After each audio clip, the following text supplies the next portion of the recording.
Hey guys, it's SD, your host of the Life Fix Relationship podcast, where people with all sorts of backgrounds, challenges, and life experience show us how they make their relationship extraordinary.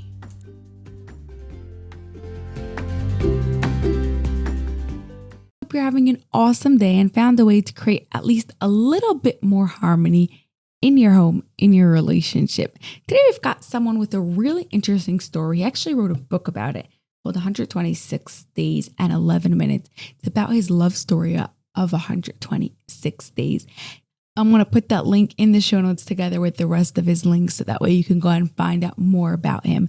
Thank you so much, Larry Indiges, for being here. I'm super excited to start speaking with you. You want to start by telling us a little bit about yourself and exactly what you do.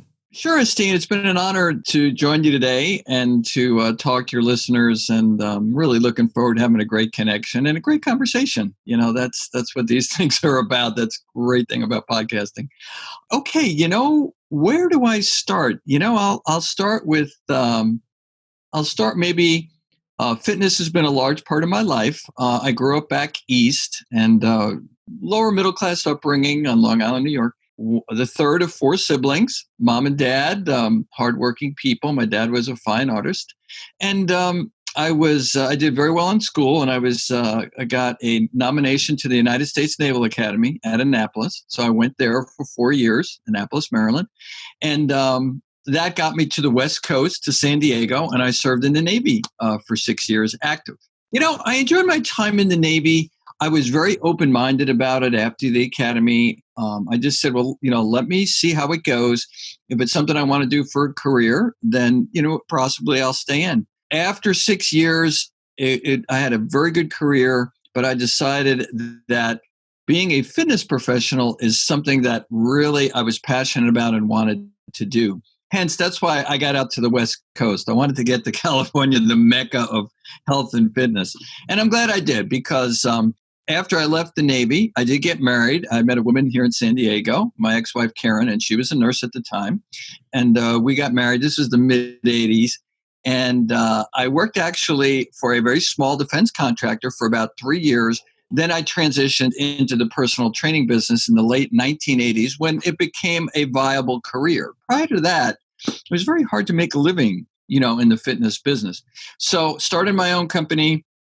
And over a 30-year period now, I've been a fitness professional. It's been a great, great thing. So what is the one big lesson that you think, like the greatest lesson that our listeners could learn, even if they don't have a gym business? Oh, you mean as far as in the health, conditioning, and training world? Mm-hmm. Stay consistent and do what works for you. Those are the two things I would say, because so many people have, quote, solutions, but you have to adhere to things that work for you that you could stay consistent with. Consistency is I believe, the most important thing in health, wellness, training, and conditioning. Yep. And have fun with it, by the way, too. Yeah. Of course. If you have fun with it, you're much more likely to stay consistent. Yeah, you probably won't stick with it otherwise. I wrote my first book back in Insights for Life, Sights for Life, Rising Up, Reaching Higher Together. That was in 2010. The backstory of my life, I've experienced great loss. I was in a horrible car accident when I was age 21. My older sister and my aunt died in the car. That was a very tough thing for me to bear as a 21-year-old. My mother died of cancer when she was 63. My brother took his own life via suicide. I have broken my neck in a freak accident. I was diagnosed with stage 1 colorectal cancer. I got over that. My marriage ended in divorce after 25 years. The only reason I'm saying the backstory, ST, because we become, as a person, how we respond to things. Okay. And sometimes things happen to us through no fault of our own. And sometimes we just make choices that maybe aren't the greatest. One of the greatest things I've done, I have 2 beautiful children. They are grown up. Joe is 32. Lauren is 29. I also have a grandchild this past year, Luca. And my kids have been awesome and one of the greatest things I've done on this earth. That's kind of what I've done. I've been to graduate school, a couple master's degrees, but not anything that many of us and don't do. We find something we're passionate about and we go for it. Yeah. Yeah, yeah. But you sound extremely resilient getting through all that. What do you say was the skill that really helped you get through everything that you've gone through? The skill is my faith. I will say that that's an important part. I think my being physically fit and physically strong, and also spiritually strong. Those two things, thank God, I've always had. I happen to be Christian. People have all different types of faiths, and I do believe God has a plan for my life. And as it unfolds, doesn't mean I don't have control over that. But during the tough times, especially ST, I've relied on that to make sense of it all, if that makes sense. Yeah. Yes, yes. Of course. Okay. Well, recently you had a really interesting encounter. I don't know what a better word would be is to say. You want to tell us about that? Yeah. It's interesting. As part of our coaching program, ST, what we do is we call it the 10 forms of wealth. And at the first of every month, the beginning of each month, we evaluate ourselves on a scale of 1 to 10, all aspects of our life: financial, professional, sphere of influence, physical, emotional, legacy, adventure, etc. And one of the wealth areas is love. And I looked at my love been divorced 9 years, Interesting. the very beginning of January in 2020, new decade, new year. And I said, I am not doing well. I really want to meet somebody and I want to improve this area of my life. I do want to have relationships. I had a couple of relationships. They were very respectful, very nice, but they just didn't lead to anything and shorter term. But in any case, so I made the choice consciously to go out and meet somebody. And on January 6th, online this past year, I met a woman named Gayle. It was on an online dating site. And we made a connection against all odds. We fell madly in love with each other. Here's two actively aging seniors in our 60s. Yes, our 60s. And we met. Gayle was battling stage 4 breast cancer and had been for 4 years. She was very upfront with that, told me on the phone, but I was very captivated by her spirit and courage. And I met her the next night, and we had a very, very passionate, very honest, very compassionate, very loving relationship online over the next 4 months. We lived in the today, not in the yesterday or the tomorrows, and we really embellished each day. Gayle's courage was her embrace of life and love, even though she was battling this horrible cancer. Ultimately, what I learned in the 63 days where Gayle was relatively healthy, and then the 63 days out of the 126, which is the name of the book, 126 Days, 11 Minutes, Our Love Story. I learned that loving is possible and worthwhile and fulfilling, even with loss, which ultimately Gayle did pass from the cancer. And that's the very unique thing that happened. Steve, if somebody told me January 1st, you're going to meet a woman, she's going to be struggling with cancer, you're going to have a very open and awesome relationship with her for 4 months, she's going to pass away, then you're going to write a book about it. I'm not sure if I would have accepted all that, but that's kind of what has happened. If you would have known it would have only been 4 months, but 4 amazing months, would you still have gone into it?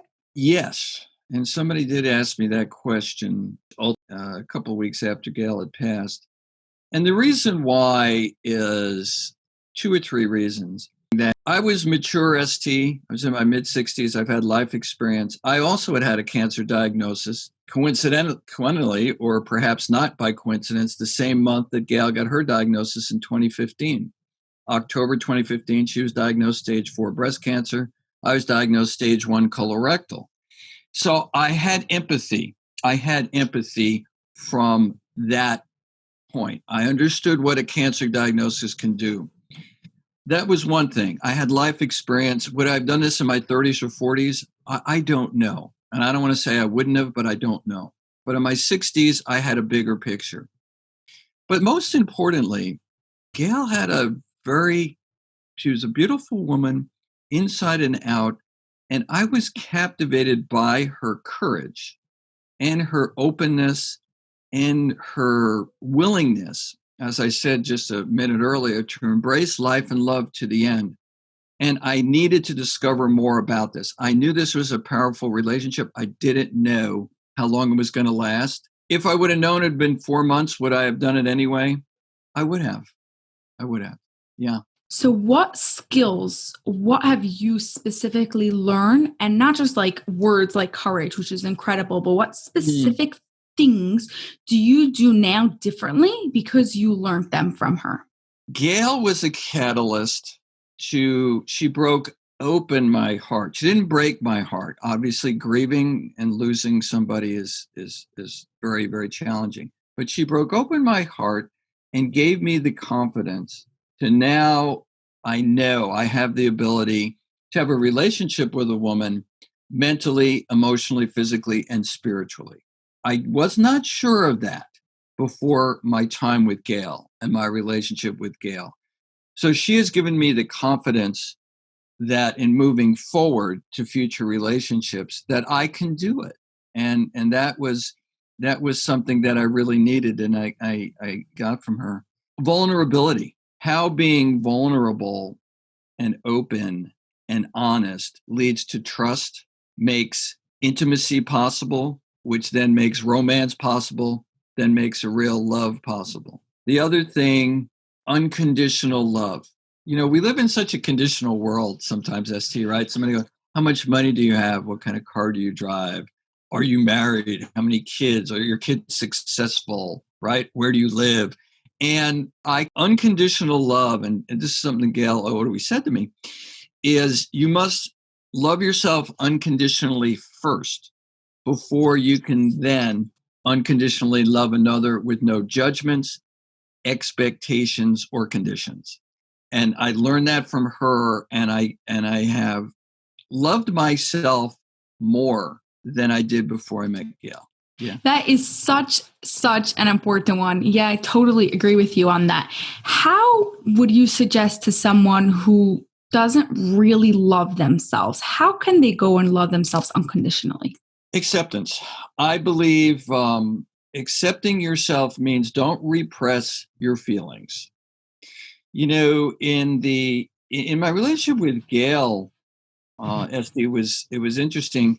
It's that duality of life. You can have joy on a daily basis, even though there's sadness because somebody's struggling. And it doesn't have to be cancer, nor does it have to be life and death, by the way. In Gayle's case, it happened to be both. But there's that duality. You could experience joy, yet have sadness. It's not like just a black and white thing. Well, I'm always happy. I'm never sad. So self-acceptance, part of that, I really believe is don't repress your feelings. Because your mind, a lot of times, the mind is important, but the mind can tell us, suppress your feelings. I don't feel this. You don't feel this. This is not here. And if you do that, you don't accept yourself. So in order to unconditionally love yourself, you must accept yourself. And when you do that too, when you think about it, ST, you're respecting yourself as well, right? Self-acceptance, you respect yourself, and then that leads, I believe, to a possibility of loving yourself unconditionally. I feel that's really important. Yes, I do too. I think that people think emotions are bad. Like you're not allowed to feel angry or you shouldn't feel sad. But emotions are just like signals to us. They're neutral. They're not good or bad. They may make us feel in a better or worse mood, but they're not good or bad. So when we understand that they're just our body reacting to something, then it's easier to accept it. Like, why my body's feeling this way? Okay, fine. Let's accept it. Let's respect it and be able to actually work with it instead of trying to fight against it. Oh, you're so spot on the work with it, because you don't have to be paralyzed by it. That sounds easy. It's like, well, Larry, if somebody's really struggling with an addiction or something, is feeling low about that. Oh yeah, it's no big deal. It is, but you don't have to be paralyzed by it, and you can work with it. I think that's such a great term and a great point you just made on that, and work with it. And it's a process. Absolutely. Yeah, exactly. Do you see this overflow in your other relationships with your kids and other people you interact with because you started accepting yourself more? Yes, I believe I have, and I'm still a work in Of course, we all are. even at 65, your energy shifts different ways, as you move on in life. It's that thing where life is meant to be lived forward, ST, but is best understood when viewed backwards. Yeah. And it's kind of hard to do that when you're younger. But as you get on in years a little bit, as I am, I'm 65, you'll start looking back at some things.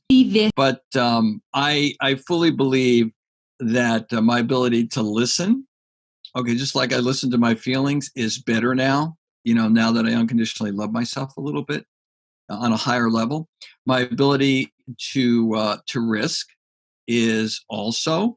That's a really interesting one. Why is that? On risking, that gets back sometimes to conditions or fear. Oh, if I do something, it may not work out, or I may. Like, what will people think? Yeah, what will people think? And getting back to that conditional stuff, and it's like we live in that conditional. I'm not saying the world is totally conditional, but worried about what other people think, exactly. Worried about failing, exactly. But more than anything else, I'm better now at being able to put myself in another's position, and also if they think or act a certain way or differently than I am, I don't judge them. I don't think I ever did judge people. I tried not to, but it's like it doesn't bother me that they come from a different place, and you just have to appreciate that, because people's perceptions are based on what? Their life experience, perhaps their education, perhaps from trauma or something, a life experience, something that happened, or great joy. Perhaps they've had no trauma in their life. Awesome. I'm not looking for people that have massive loss. But I feel that in answering that question the best way possible is I believe standing in your truth. I learned that from Gayle, and I talk about this in the book, because in Gayle, in everything she said, everything she did, and everything she touched, she always stood in her truth.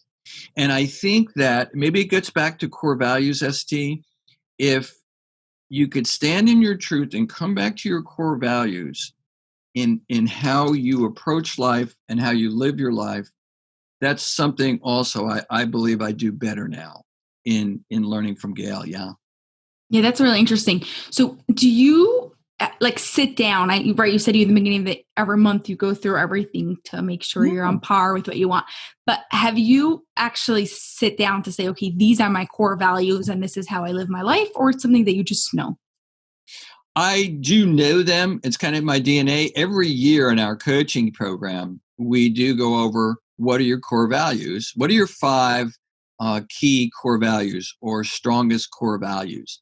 And we teach people to write them down. I mean, you should have them memorized, I could say, or maybe you don't even have to think about it, but you do. When you write things down, that's power. And we do that every year, and we do a theme for the year. And a lot of times, your core values and what you put as your theme for the year, or how you're going to go about your next year, are not going to stray from your core values. I think your personal core values too, ST, can also govern your business values too. Okay, sometimes people say, well, you can separate your personal life totally from your business life. I don't think so. No. I think who you are, that carries over to how you conduct your business, whether you run a team of 10 or maybe it's just yourself. Yeah, exactly. And more than that, when you are good in your personal life, when your personal life is running well, you're in a good relationship, everything's going okay, then you do well on business. This is actually proven scientifically with research. And the same is true the opposite. If it's not going well, lots of going on, you're going to do well at work. And a point on that. Opposite, not well at work. Yeah. The book, I don't know if I talk about in the book, but a point on that to reinforce what you're saying. Gayle was a professional photographer for 33 years. Oh, like me. Yeah, well, there you go. Yeah, she was based out of LA most of the time, and she did a lot of nature work. She did people, she did animals, she did a lot of things. Your personal life. However, she always told me if her energy wasn't right, that could affect a photo shoot. I remember one of the things she never did was take any pictures of me For some reason, we were going to do a photo shoot one day. And I remember she told me, Larry, my energy's not right here. And if my energy's not right, it's going to affect my work.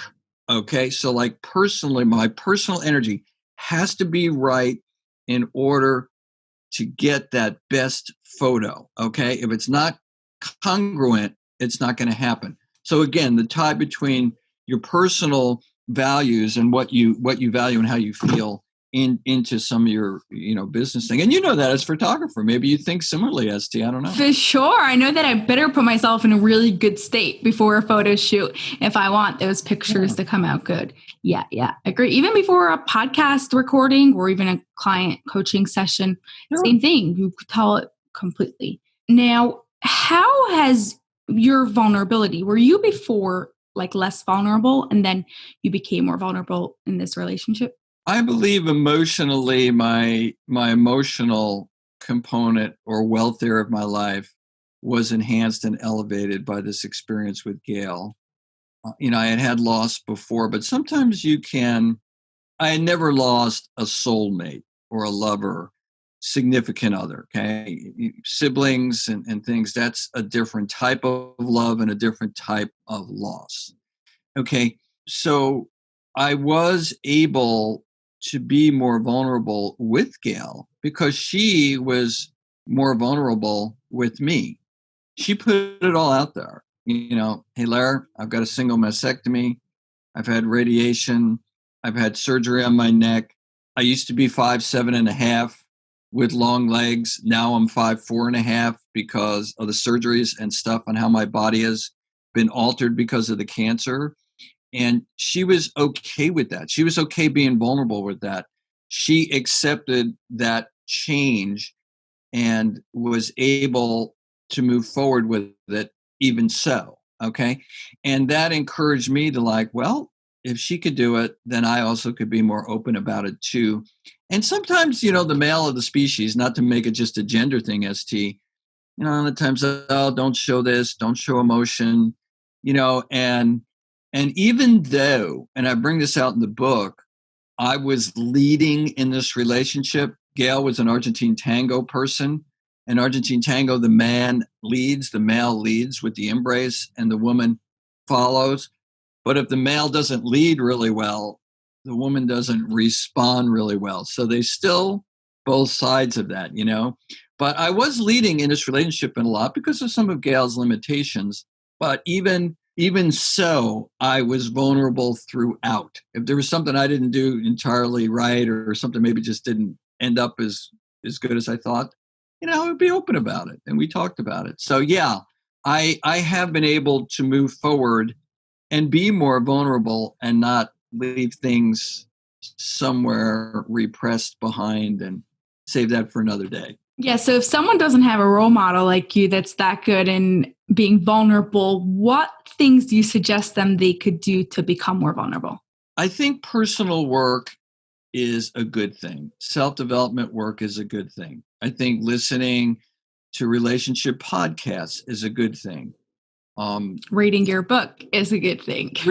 reading good books, 126 days, 11 minutes, gives you an insight onto some of the relationship between a man and a woman, albeit under some difficult circumstances. So I think making the choice, the conscious choice to incorporate personal development and personal work into your daily schedule, or maybe daily schedule preferably, but at least bring it into your life, at least on a weekly basis. Study, read, quality stuff. Put great people around you, okay, who are similarly aligned, right? Who are similarly aligned. So that will actually, help you in that regard. And the other thing is listening more, I think is really important, and being kind, because vulnerability sometimes is it's not just listening and just taking things in. It's also how you connect with people. I always like to use the term think before I say something. And you may have heard this before. I would love to give the person credit who thought of it, but I just adhere by it. I didn't make this up. I was clear about this. Think before you say something. So, is it true? T. H. Is it helpful? I. Is it inspiring? N. And this is a big one. Is it necessary?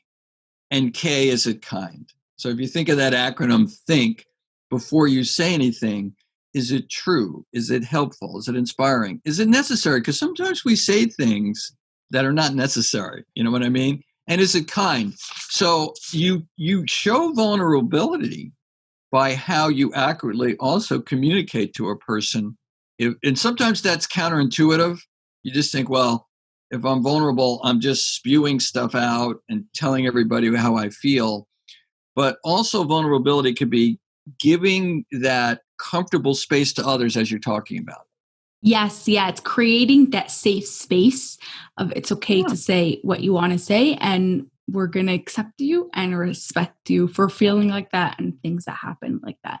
Yeah, I love Because that. people are more apt to be vulnerable or tell you things if they feel you spot on, safe space, right? If it's not a safe space, ST, then I don't know about this. I'm not going to talk to ST about this, or I'm not going to talk to Lawrence or Larry about this, So yeah, that's a great point. Really great point. Yeah, I love that.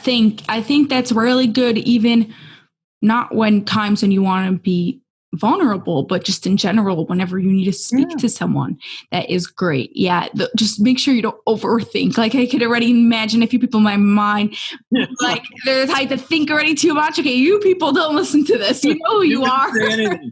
It's not true. It's not helpful. I can't inspire.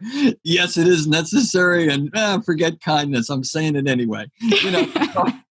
Sometimes that can happen. You're right. And, with vulnerability too, don't take everything personal. That's one of the 4 agreements, right? Don't take everything personal.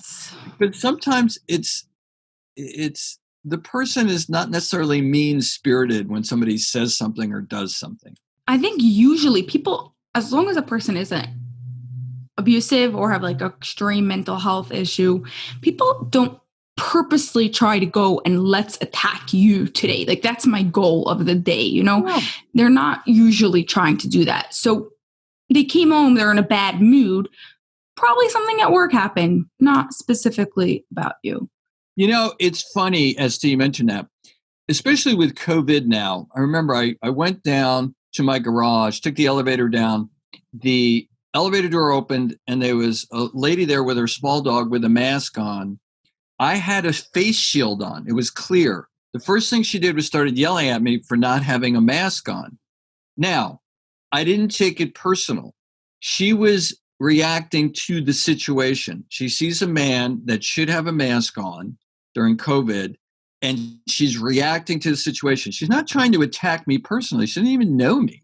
Okay, Now, as it turns out, I had a face shield on, and she calmed down once she saw that. But you see what I mean? That's situational reaction. She's not attacking Larry personally. Literally, she's just fears, and like so many people these days living in constant fear. They don't want to get COVID, and oh my goodness, what is happening? And reaction, the body's like, now I'm going to get it. That's exactly. Yeah, I'm sure she didn't wake up that morning going, oh, this guy Larry's going to come down the elevator, and as soon as it opens there, I'm just going to take a bite out of him. No way. Yeah, exactly. I love that. Okay, so for our very last question. Yeah. If you had to, how would you describe extraordinary relationship without using the words love, connection, and intimacy? Wow. Trust. Trust is a big word. And without trust, the 3 words you told me not to say are not possible. Okay. Trust is huge. And trust comes from truth, right? Truth leads to trust. So living in your own truth then leads to trust between 2 people, whatever the combination is. And without truth and without trust, you're not going to be able to do anything else after that. I do feel that because at some point, there'll either be a betrayal, there'll be doubt, there'll be a second thought, there'll be, what is this person really doing? Is this person just acting? Is it a facade? So those 2 things, living in your truth and and building trust. And that's the one thing, Gayle, that was the biggest thing I learned from her, is standing in your truth to the end. And she certainly did, all the way through the good days I had with her, and then also when she was in the inpatient hospice, standing in her truth and dying and transitioning based on that truth with dignity. And that's really important. Those are the two words I would say form the foundation for any loving relationship. Yeah, I think it really holds everything of what you said of being accepting of yourself, living in your truth, and of vulnerable. Also, that is being yourself, being your truth all the way. And it goes back to the core value discussion, right? Yeah. Your core values as well, and your inner being, and it comes with practice, comes with belief, and also hope. Hope, even when things get difficult, is a really strong word, and that's something that I also learned from Gayle. Continue to hope, and let a miracle perhaps happen because you have hope. And perhaps that's another word in a loving relationship, being hopeful that it's going to elevate both your lives and that great things are ahead, not only for today, but what we build today that'll carry over into tomorrow. Yeah. Yeah, like you said in the beginning, with faith. Mm-hmm. There you go. Awesome. Thank you so much, Larry. This was amazing. I really appreciate you coming on. ST, it has been a pleasure. I really love all the work you're doing to serve others and to expand people's mindsets and heart sets and soul sets. And that's what it's about. And, we're all in this together trying to figure out love relationships, life relationships, right? And the work you're doing is an important element to help people do that, right? And to raise awareness on some things and maybe some feelings. So I commend you for doing that. It's been an absolute honor spending some time with you today. Thank you so much.